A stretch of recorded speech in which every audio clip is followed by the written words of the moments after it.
Et bonjour à tous, ravi de vous retrouver pour ce dernier update de la semaine, samedi 30 novembre 2024. On clôture d'ailleurs le mois aujourd'hui, donc on a un BTC juste sous les 97 000 $, 96,7, un Ether à 3700 $, plutôt positif, plus 11% sur la semaine, tandis que Bitcoin est en léger recul à moins de 2% pour l'instant. Solana sur la semaine encaisse un moins 6%, mais la performance pour l'instant se fait du côté de XRP, Ripple, proche des 2 $, qui vient de franchir les 100 milliards de capitalisation, 19% sur les dernières 24 heures, donc vraiment grosse poussée de ce côté-là. On a 5% pour Avalanche, on a 3-4 pour Bitcoin Cash et Polkadot, 5% pour Chainlink, 6-7 pour PP et Litecoin, on a 8 pour ICP Internet Computer, et des rages graves qu'on a vu hier, plus 12%, plus 10 pour AZA, plus 6 pour Kaspa, c'est également le cas de VeChain, 8% pour Arbitrum, 7 pour Filecoin, et on part en direction du top 50, du 40 à 50 avec plus 6% pour Atom Cosmos, 9% pour Immutable X et Mental Injective Phantom Optimism Sei AAV qui sont tous entre plus 5 et plus 6% pour clôturer ce top 50. Du côté de l'action de près en 4 heures, toujours la zone un peu de polarité des 93 000. On va voir si on tricote un peu autour. En tout cas, hier, on est revenu chercher 98,8. Donc pour l'instant, dès lors qu'on s'approche vraiment des 100 000 ici, eh bien malheureusement, ça ne passe pas. On va voir ce que ça va donner pour la suite. Mais voilà, on est cloisonné dans ce range un peu et peut-être que ça ne passera pas si facilement justement. C'est le mois de décembre qui va se placer en juge par rapport à ces fameux 100 000. Le Crypto Fear and Greed 84 qui est de retour dans l'extrême euphorie, mais on voit que suite à la clôture des options et des futurs du mois de novembre, ceux de vendredi dernier, on a effectivement des open interest qui sont peut-être un peu plus flat. La map de liquidité, je ne vais pas m'éterniser dessus puisque toujours le gros pic à 100 000 et ensuite il faut partir en direction des 90 pour avoir les premiers ordres. Et on part du côté de Twitter avec cette petite publication de Timur Negru qui mettait en avant une villa directement en Italie, donc autour de 365 000 €. Et c'est vrai qu'il y a beaucoup de gens qui mettent en avant Bali, le côté voilà Thaïlande, etc. souvent dans le crypto Twitter. Et là, pour le prix finalement d'un studio à Paris, eh bien effectivement on a une très belle villa avec un peu de terrain et une vue complètement dégagée sur la campagne, donc ça fait rêver. Et finalement, comme je le disais dans ce post aussi, j'ai jamais compris de mon côté, alors c'est certainement biaisé par le côté un peu campagnard de la force, les personnes qui, au-delà de la famille et au-delà du travail qui est nécessaire pour vivre bien entendu, choisissaient par la suite de rester dans des grandes villes comme ça. Alors il y en a plein qui doivent y trouver leur compte, comme disait une personne en commentaire aussi, c'est à très juste titre, à la vingtaine on a envie d'avoir tout de suite et tout à proximité, donc de 20 à 30 ans probablement que c'est très intéressant d'être en ville, et ensuite on aspire voilà, peut-être à un peu plus de calme avec la famille, etc. En tout cas, c'est certainement des objectifs sur lesquels vous vous projetez de votre côté, que ça soit une voiture, un voyage ou même une nouvelle maison ou un changement de vie et de pays, mais voilà, ça reste des trucs qui sont intéressants à visualiser finalement en termes d'objectifs pour justement ne pas se perdre au moment où on a tout qui est en train de péter un peu de tous les côtés. Hier, vous l'avez très certainement vu passer, on en avait discuté dans l'émission en effet avec le lancement de Hyperliquid qui a rendu des petits jeunes, parfois moins jeunes, millionnaires du jour au lendemain. Alors certains l'étaient déjà, d'autres sont en train de le devenir comme ça sur un coup de dé ou un coup du destin d'avoir farmé finalement cet airdrop. Bien entendu, il n'y a pas que du positif non plus autour de tout ça. On prendra peut-être le temps lundi d'en discuter lors du live avec vous. Mais voilà, il y a quand même des contreparties à chaque fois. En tout cas, ça a créé un peu un sentiment d'euphorie à nouveau par rapport au crypto Twitter et même français. Et donc dans ce mood assez positif à court terme, effectivement, un XRP qui vient titiller Solana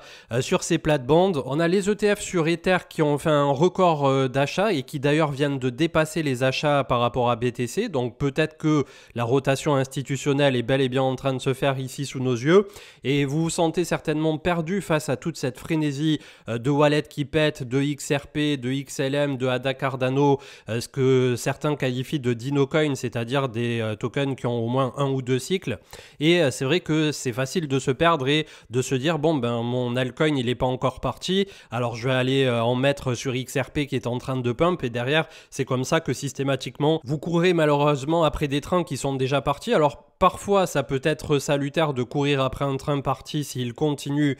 sa fulgurance au niveau de la hausse. De temps en temps, malheureusement, vous allez rentrer sur un top et derrière vous allez continuer de perdre de l'argent alors que tout est en train de monter au cours du bull run. Donc une seule règle à appliquer face à tout ça, si vous avez défini un portefeuille en amont du bull run, c'est de vous asseoir sur vos mains et de tout simplement ne rien faire, puisque plus vous en ferez malheureusement, plus vous risquez de perdre de l'argent au cours de ce fameux cycle haussier, à part si vous êtes vraiment dans du trading court terme super actif, que ça fait des années que vous faites ça et que vous êtes bon dans ce que vous faites. Là bien entendu tout ce que je suis en train de raconter ne s'adresse pas à vous, mais pour l'immense majorité je pense de l'auditoire d'ECM, c'est quand même voilà, des directions qui en général nous ont prouvé au travers du temps que vouloir trop en faire, vouloir rentrer, sortir trop souvent, vouloir sauter d'un cheval sur l'autre, la plupart du temps on finit par se retrouver la tronche dans le sable. On a Nate Geraci donc qui mettait en avant qu'on a eu le record pour Ether effectivement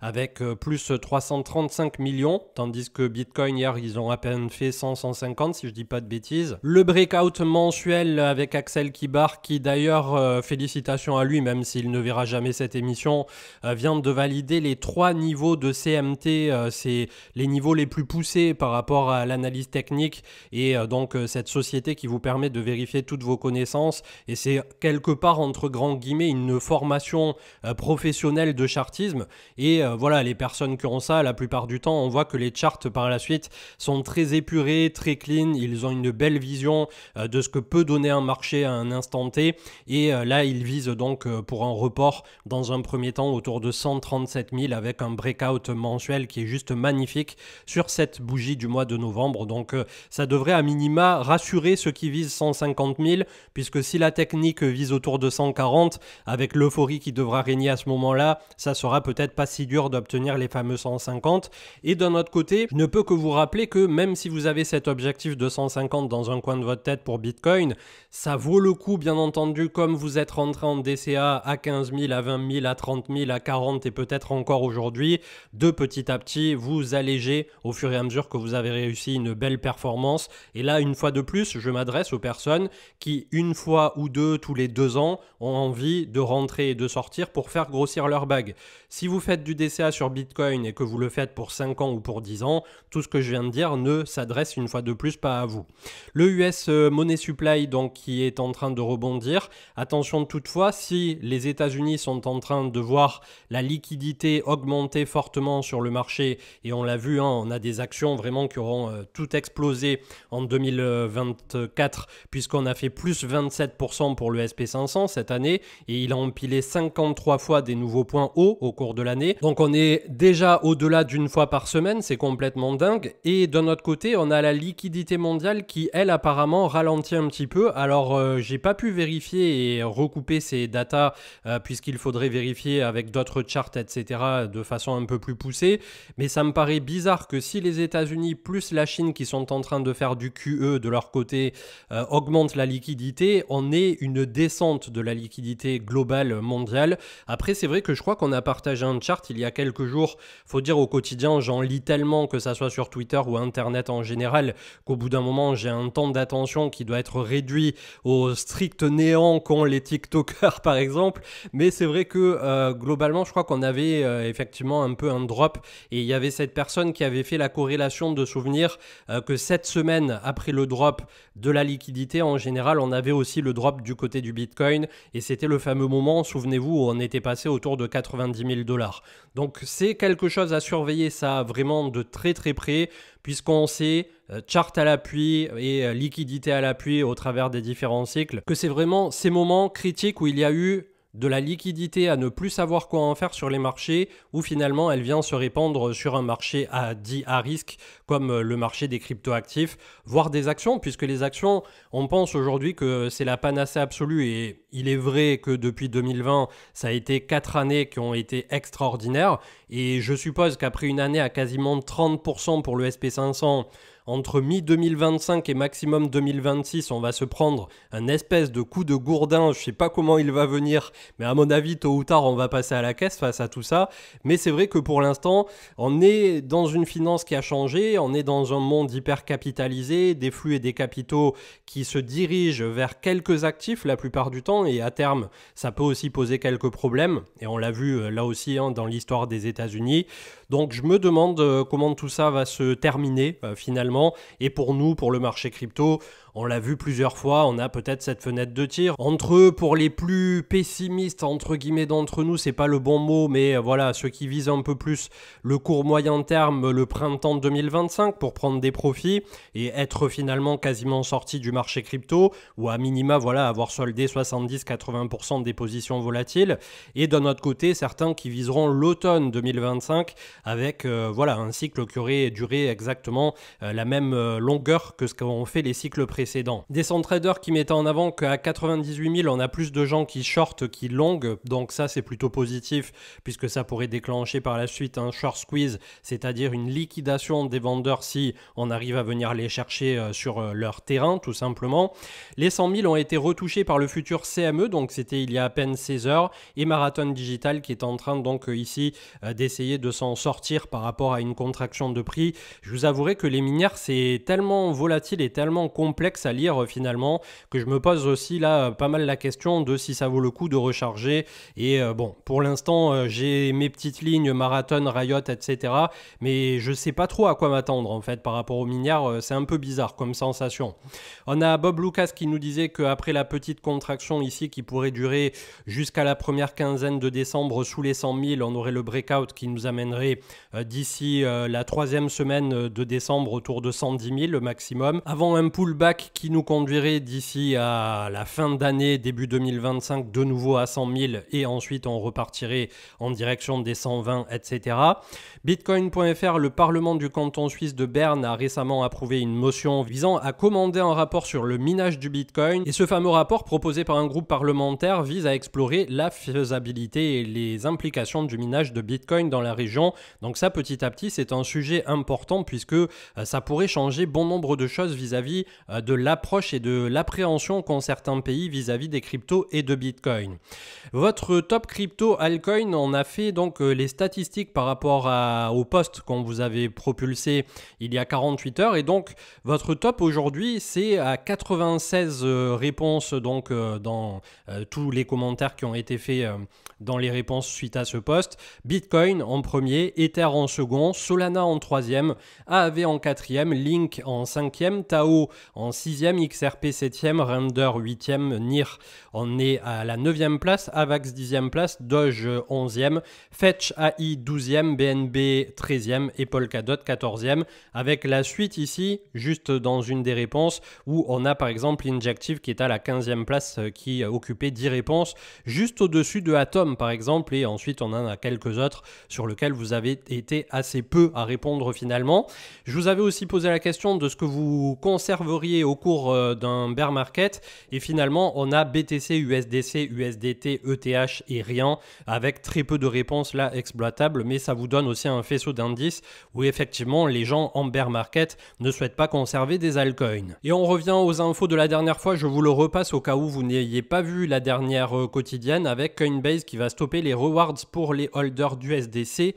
situés dans l'espace économique européen, le EEE, à partir du 1er décembre, c'est-à-dire de demain. C'est consécutif. Amica, donc la régulation en Europe. Vous allez pouvoir aller chercher du rendement éventuellement sur l'euro C, qui est le stablecoin donc de Circle Coinbase autour de l'euro, et sinon il vous faudra aller tout simplement en DeFi pour continuer de bénéficier des rendements sur les stablecoins dollars. Et à ce compte-là, vous avez été plusieurs à nous demander un petit tutoriel qu'on va vous fournir très rapidement. 3350 milliards, on risque de clôturer sur un nouvel ATH pour le Crypto Total, très bonne nouvelle puisque on est désormais dans notre box verte ici, avec un premier arrêt qui se ferait autour de 4420 milliards et un second, si vraiment on avait une alt season d'anthologie au premier trimestre 2025, autour de 6700 milliards, ce qui ferait déjà plutôt pas mal pour ce cycle. Ceux qui viseront encore plus haut des 9000, 10 000 milliards, etc.,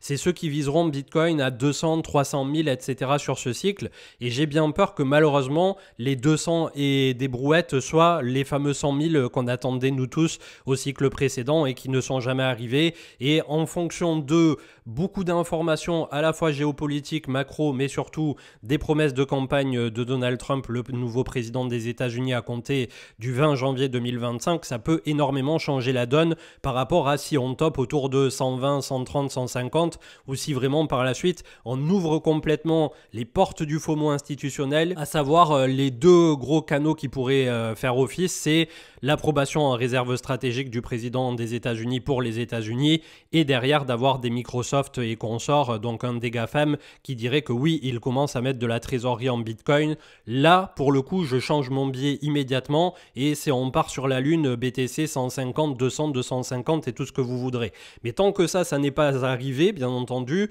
je suppose que voilà, les promesses électorales n'engagent que ceux qui les font et ils ne sont pas la plupart du temps à les tenir. Donc se dire déjà 100, 150 quand on vient de 15 000 par rapport à BTC, et j'avais déjà ce discours quand on était autour de 75 000, on est déjà sur un cycle qui est un très bon cycle. Est-ce que par la suite on va avoir l'alt season qu'on attend tous? Là aussi, bon, pour l'instant c'est en train de mijoter. On est sur 4 semaines de hausse consécutive malgré tout, depuis cette fameuse news par rapport à l'élection du président des États-Unis. Donc là aussi, voilà, on aura peut-être besoin tôt ou tard de respirer un coup. Mais en tout cas, 1710 milliards qui nous séparent d'une accélération vers un nouvel ATH et pour l'instant on est à peine à 1430, donc toujours un peu en retard. Et les alts qui excluent Ether, eux par contre sont plus avancés puisqu'aujourd'hui on approche les 1000 milliards et on a un ATH à 1130 milliards. Donc le futur CME qui ont clôturé sur une bougie un peu d'indécision après être venu chercher par deux fois 100 000 voire 100 400 dollars, chose qu'on n'a pas encore reproduite du côté du cours du spot. La Bitcoin dominance qui a bel et bien lâché un peu de mou, donc on est passé en 2 semaines de 61,5 à 57,2. Là aussi, on risque de trouver du support quand même autour de 55, à voir ce que ça pourrait donner. Mais ça vous donne un petit aperçu dès qu'on perd quelques pourcents de dominance de ce qui arrive du côté des altcoins, c'est plutôt cool. On a finalement la même bougie du côté du spot que celle qu'on peut apercevoir au BTC1 du futur CME. Donc pour l'instant, pas de 100 000 en ligne de mire. Attention aussi en cas de retracement. Les supports sont relativement loin, donc faut pas s'énerver non plus immédiatement, mais en tout cas on a un BTC qui est aux portes des fameux 100 000, qui je l'espère les franchira soit en décembre, soit peut-être un peu plus tard, et en attendant on profite en effet de cette BTCD qui à chaque point qu'elle lâche nous donne un peu d'air du côté des altcoins, et de ce côté-là on a ce matin donc un ETH BTC qui est en progression encore de 4%, qui est malgré tout juste sous les 0,04, ça d'avance guère par rapport à ce dont on discutait la dernière fois, et contre le dollar on est à 3007 avec un point à venir chercher du printemps qui était autour de 4050 dollars. Zone de polarité ici, les 4000 qui nous permettraient de franchir enfin cette gigata séance et de se projeter dans un premier temps vers l'ATH à 4965 dollars et vers les deux premières extensions de Fibo 7005 et 11500 dollars, avec les plus optimistes d'entre vous qui viseront les extensions suivantes comprises entre 15 000 et 18 000 dollars. Le SP500 a clôturé dans le vert et d'ailleurs sur un nouvel ATH, si je dis pas de bêtises, oui c'est ça, 6032 points, donc ça continue après des petites pauses de systématiquement continuer de chercher des nouveaux points hauts. Malgré tout, en termes de force relative, on le voit au niveau du RSI, ça fait pas des nouveaux points hauts, donc ça continue de gratter, c'est un peu l'image que je vous avais donnée la dernière fois qui est très bien retranscrite du fameux tyrolien de Patrick Rizzo Risoli, c'est ça? Puisque la dernière fois, je sais plus qu'est-ce que j'ai dit, Sébastien Risoli, ou d'ailleurs, je sais même pas si c'est Patrick ou Patrice Risoli. Je vous avouerai que cette époque m'est complètement sortie désormais de la tête, ça remonte à très longtemps, et c'est là qu'on voit qu'on commence à devenir vieux. Mais pour le coup, bon, bref, vous aurez, je pense, pour certains la référence, la tyrolienne qui au bout d'un moment monte et finit un peu par nous faire de janvier 2022 à l'automne 2022 une bonne descentada,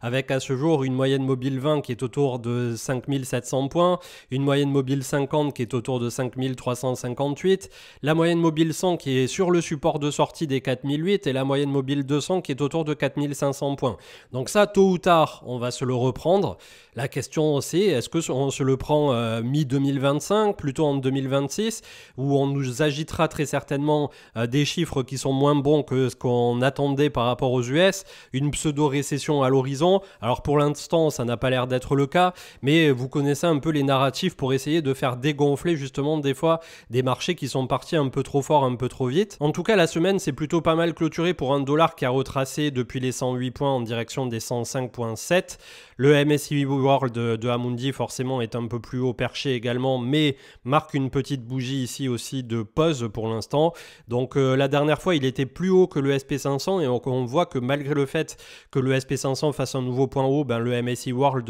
bloque un petit peu sur la zone des 574, en tout cas pour le CW8. Le VIX, l'indice de la peur et de la volatilité, est très bas, donc pour l'instant RAS. Ceci étant dit, il faudra vérifier les points bas extrêmes, puisque à partir du moment où on descend un peu trop bas aussi, ça veut dire que tôt ou tard on aura un retour de volat. 7235, on a la main invisible qui défend les 7100 sur le CAC 40, avec une moyenne mobile 200 juste sous les 7000 points. Et enfin le gold 2650, là aussi ça fait un peu le yo-yo, c'est assez inexploitable, en tout cas à court terme on a une petite contraction, on va voir comment ça va sortir. Et du côté des altes à présent, dans le top du jour, j'ai Métis qui trouve une belle résolution, on est dans la DeFi ici, donc belle zone de travail autour de 30 $, on est à 62, contact de la moyenne mobile 50 hebdo et on avait un point haut du printemps 2024 à 150 $. On a Harmony One, pareil, qui a bel et bien défendu le support des 0.0010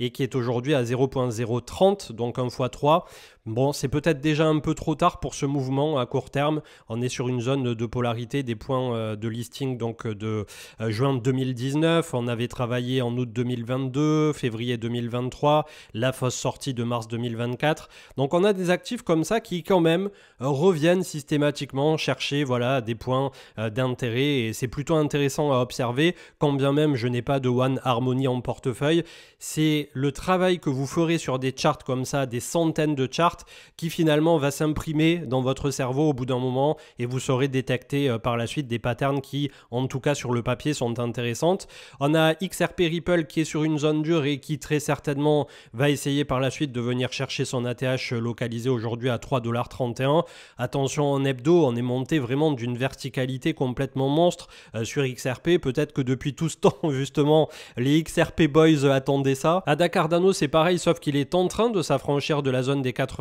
centimes à 1 $. On a un ATH aujourd'hui à venir chercher à 3,10 $. Donc pareil, très très vertical, très haut en RSI. On a Lido qu'on avait traité quand on était encore dans ce petit range, petit W hebdomadaire, résolution depuis les 1,50 $, on est à 1,82 $. Donc on visera dans un premier temps la médiane du range supérieur à 2 $ et ensuite autour de 2,60 $. Celestia, c'est pareil. On a fait ici une épaule tête-épaule inversée quasiment. Certains y verront juste un petit W, mais résolution haussière aussi. Attention, ça fait partie des altcoins, des tokens qui sont jeunes et sur lesquels il y a beaucoup de tokens qui vont être release au travers du temps au marché. On est encore loin d'avoir la dilution qui s'est faite. Malgré tout, au moment où tout le monde disait attention, il y a beaucoup de Celestia qui arrivent au marché autour de 4 $, vous voyez que depuis on a pris ce contre-pied-là et on a des volumes qui sont sur l'augmentation. Et pour la petite anecdote, quand on était autour d'une vingtaine de dollars ici, peut-être entre 15 et 20 $ pour Celestia, il y avait des deals OTC qui étaient faits pour vendre du Celestia autour de 8 $.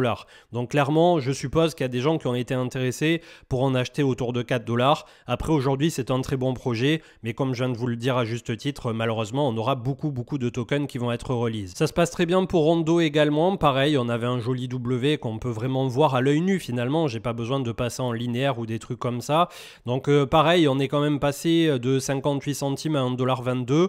Et c'est là où finalement, quand on regarde les altcoins, et pour l'instant on a perdu quoi, 5, peut-être 8% de dominance, on peut constater qu'on est bel et bien sur les rails par rapport au point bas qu'on a fait depuis cet été, d'un x3, parfois x5 quand vraiment ça se passe très bien. Et c'est là où je souhaite réellement attirer votre attention sur le fait que quand bien même en tout et pour tout on perdrait une vingtaine de pourcents de dominance, ce qui serait vraiment un retour autour des fameux 40%, c'est un gros support pour le coup. Donc je peine encore à croire aujourd'hui qu'on descendra si bas, mais pourquoi pas. Je me fais voilà l'avocat d'une véritable alt season. Eh bien on voit qu'aujourd'hui, en ayant perdu un peu moins d'une dizaine de pourcents de BTCD, effectivement on arrive à des x3 en moyenne autour des altcoins. Et même quand on regarde XRP Ripple, la bougie est extrêmement verticale, mais ça a fait simplement un x3. Alors c'est déjà beaucoup, hein, je ne suis pas en train de dire qu'un x3 ça n'est rien, mais on est tout à fait dans les clous de ce sur quoi on se projetait en amont, où je vous disais, les alts qui vont bien marcher,